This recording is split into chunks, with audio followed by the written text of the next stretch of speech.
여러분 반갑습니다. 정문성 목사입니다. 이 공부하는 여러분 10년 가운데 하나님의 은혜가 충만하기를 간절히 기원합니다. 기도하겠습니다. 은혜로우신 아버지 하나님, 우리에게 영감을 더하여 주셔서 주의 말씀이 내 발에 등이여 빛이 되도록 인도하여 주시옵소서. 예수님 이름으로 기도하옵나이다. 아멘. 오늘 같이 나눌 하나님의 말씀은 출애굽기 23장 20절부터 끝까지입니다. 제가 20절 읽고 그 다음에 맨 마지막 33절 제가 읽겠습니다. 내가 사자를 내 앞서 보내어 길에서 너를 보호하여 나를 내가 예비한 곳에 이르게 하리니. 그 다음에 33절입니다. 그들이 내 땅에 머무르지 못할 것은 그들이 너를 내게 범죄하게 할까 두려움이라. 내가 그 신들을 섬기면 그것이 너희 올무가 되리라. 아멘. 여기 나와 있는 20절에 나와 있는 내가 사자를 내 앞서 보내어 길에서 너를 보호하여 너를 내가 예비한 곳에 이르게 하리니 그랬는데 표준 세 번역에는 내가 사자를 이 사자 대신에 천사를 그렇게 번역했습니다. 사자나 천사나 다 하나님이 일을 감당하는 존재이죠. 그러니까 이 천사라고 하는 말이나 사자나 같은 의미로 쓰다 보면 좋겠습니다. 근데 여기에서 지금 출애굽기에서 얘기하려고 하는 이 사자는 모세 아니겠어요? 이스라엘 민족을 이끌어내는 일을 감당해내는 우두머리는 하나님의 명령을 순종하는 사람이니까 여기서 얘기하는 사자라고 하는 것은 모세라 그렇게 볼 수 있죠. 그런데 여기 본문에 이어서 하나님께서 이 사자의 말을 순종하라고 그렇게 지금 얘기하고 있죠. 이 민족의 지도자가 이끌어가고 있는데 거기에 순종하지 않으면 공동체가 다 붕괴되고 혼란스러워지게 되겠죠. 그러니까 이 사자의 말을 순종하라 그렇게 얘기했습니다. 그리고 21절에 나의 이름이 그와 함께 있다 그렇게 얘기하고 있습니다. 다시 말하면 그 하나님께서 일을 맡긴 사람에게 내가 함께하고 있다. 그런 말이죠. 다시 말하면 이름이라고 하는 것은 그 능력, 그의 권위, 인격, 지혜 이런 것을 의미하는데 그 공동체를 인도하는 그분에게 그 사람에게 하나님께서 권위를 부어주어서 내가 그 사람과 함께하니까 너희들 이렇게 자꾸 얘기하지 말고 잘 순종하며 걸어가도록 해라. 그래서 이 지도자 말을 거역하는 것이 곧 내 이름을 거역하는 것이다. 그렇게 지금 얘기하고 있습니다.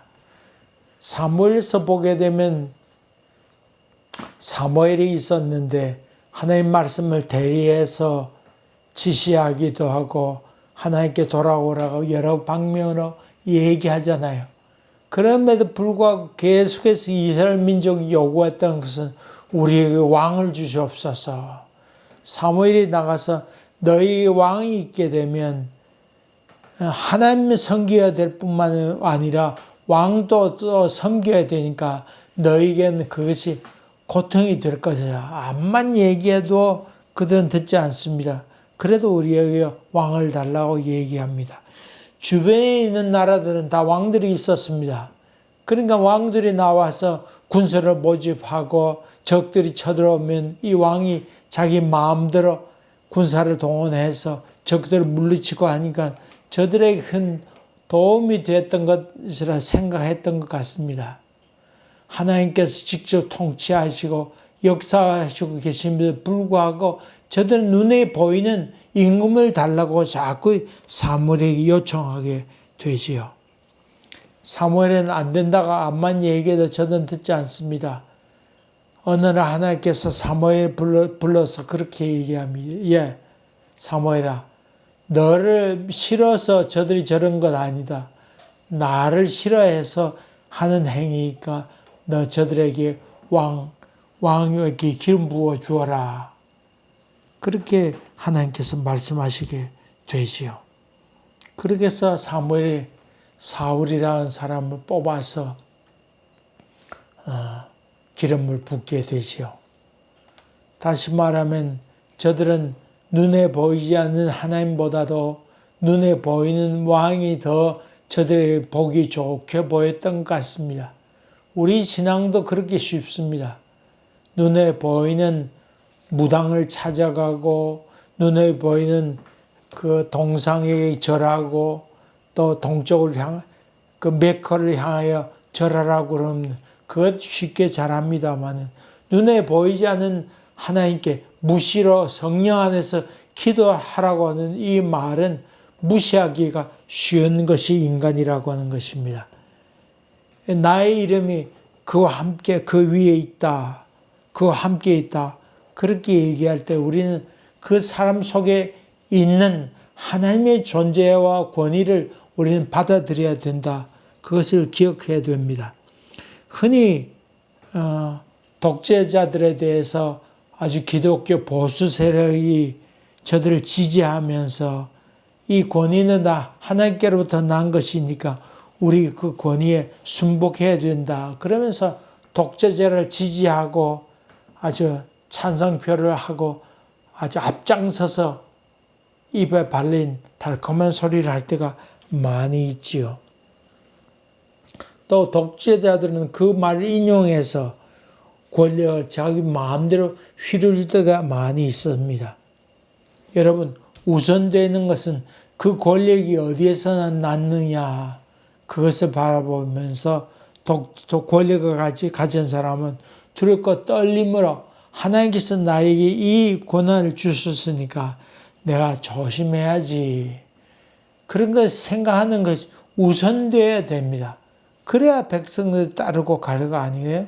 그런데 거기 권력에 붙어 사는 이 아주 보수 세력이라고 하는 사람들은 이런 권력에 아주 눈이 어두워서 그 독재자를 지지하는 일에 앞장서 가고 있는 모습 보게 됩니다.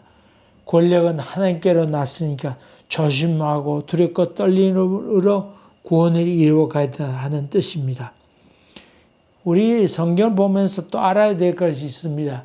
이 사자가 모세라고 말씀을 드렸는데 모세라고 말이 건져냈다, 구원자라 그런 뜻 아니겠어요? 여러분 잘 아는 그 다음 여호수아라고 하는 사람 이름이 나오는데 여호수아라고 한 뜻도 구원해냈다 그런 뜻이죠. 여러분 예수라고 하는 말도 예수와 구세주다 그런 뜻이죠. 이 모세, 여호수아, 예수와 예수 이 다 같은 뜻입니다. 그런 의미로 본다고 그러면 내 이름이 그와 함께하고 있다. 하나님의 능력이 예수와 함께했다. 그렇게 볼 수 있죠. 그런 점을 본다고 그러면 우리는 예수 그리스도를 본으로 말미암아 하나님의 능력이 그와 함께 있다고 하는 것을 믿음의 눈으로 받아들이고 순종해야 된다고 하는 것을 기억해야 됩니다. 그 다음에 우상 숭배를 배격해라. 거기에 난 여러 가지 것들을 다 조금도 따라하지 마라. 그렇게 지금 얘기하고 있죠. 인간이 연약해서 그런 우상 가까이 하게 되면 거기에 빠져들게 되고 죄를 짓기 쉽죠. 그렇게 되면 거룩한 백성답게 살지 못하게 되지요. 그것을 거기서 얘기하고 있습니다. 그리고는 28절에 하나님께서 말벌을 먼저 보내어서 저들을 쫓아내겠다. 이 말벌이라 하는 의미는 재앙이라고 하는 뜻도 있습니다. 하나님께서 재앙을 보내어서 그들을 먼저 다 정리해 놓을 테니까 너희들은 뒤돌아오면 된다. 근데 참 재미있는 표현이 나옵니다. 30절에 하나님께서 그들을 네 앞에 먼저 싹 다 내쫓아 보내지 아니하고 그렇게 하지 않고 놔두겠다.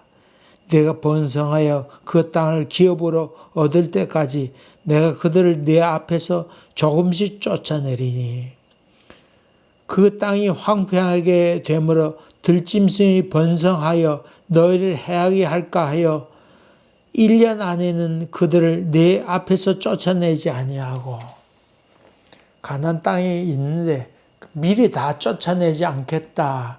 그래 지금 얘기하고 있죠. 그 이유는 들짐승이 거의 번창하게 되면 나중에 들짐승이 더 쫓아내기 위해서 많이 애써야 되죠. 그러니까 너희들이 그것 때문에 걱정하지 마라. 다시 말하면 하나님의 때가 다 있으니까 내가 그런 이유에서 조금씩 쫓아낼 터이니까 너는 조금 더 걱정하지 말아라. 그렇게 지금 얘기하고 있습니다.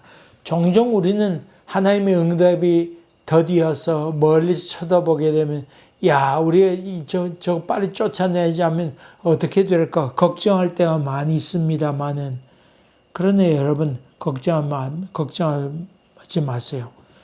우리 섣불리 들어갔다가 그로 인해서 더 어려워지는 경우도 많이 있습니다.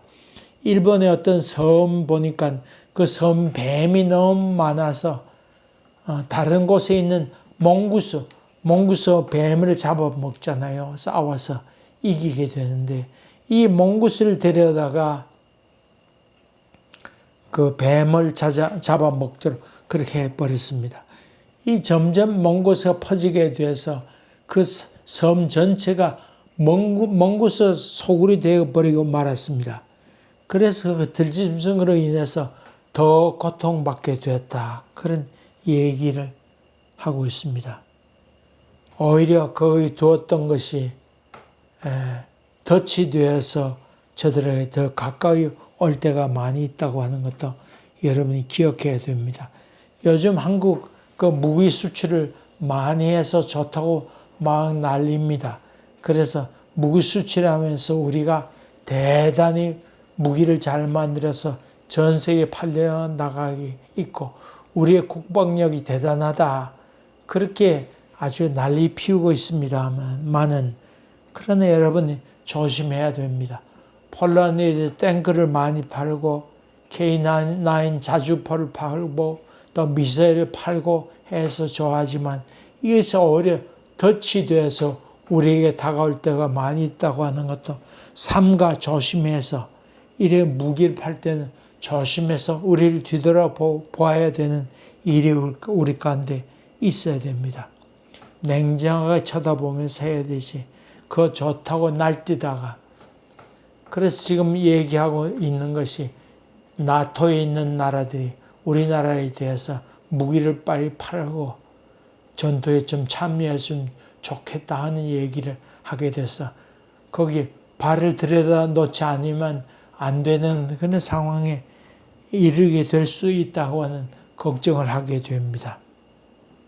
좋다가 덥석 물게 될 때 그것이 오히려 덫이 된다고 하는 것도 기억하시기 바랍니다. 그래서 여러 가지 어려움이 있을 때 또 잘 된다고 할 때 거기 좋아서 날뛰게 될 때 그로 인해서 덫에 걸리는 경우도 종종 보게 됩니다. 신앙도 마찬가지입니다. 힘이 없으면 모여 살아야 됩니다. 그리고 모여 살면서 믿음을 지키려고 애써야 됩니다. 그리고 믿음이 자라게 되면 이제 흩어져서 저들을 변화시키는 그런 역할을 감당해내도록 애쓰게 될 때 하나님의 귀한 일꾼으로 사제로서의 사명을 감당해낼 수 있다고 하는 것입니다. 능력이 되면 흩어져 살고 능력이 안 되면 모여서 힘을 모으고 하는 그런 지혜가 우리 가운데 필요하다고 하는 것입니다.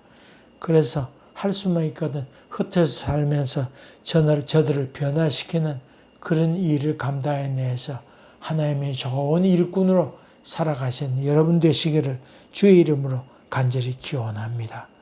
기도하겠습니다. 은혜로우신 아버지 하나님, 우리에게 지혜와 명철 더하여 주시고 이것이 덫인지 아니면 하나님께 주신 기회인지를 잘 바라보고 걸어가는 저희들 되도록 인도하여 주시옵소서. 감사하옵고 예수님 이름으로 기도하옵나이다. 아멘. 감사합니다. 또 뵙겠습니다.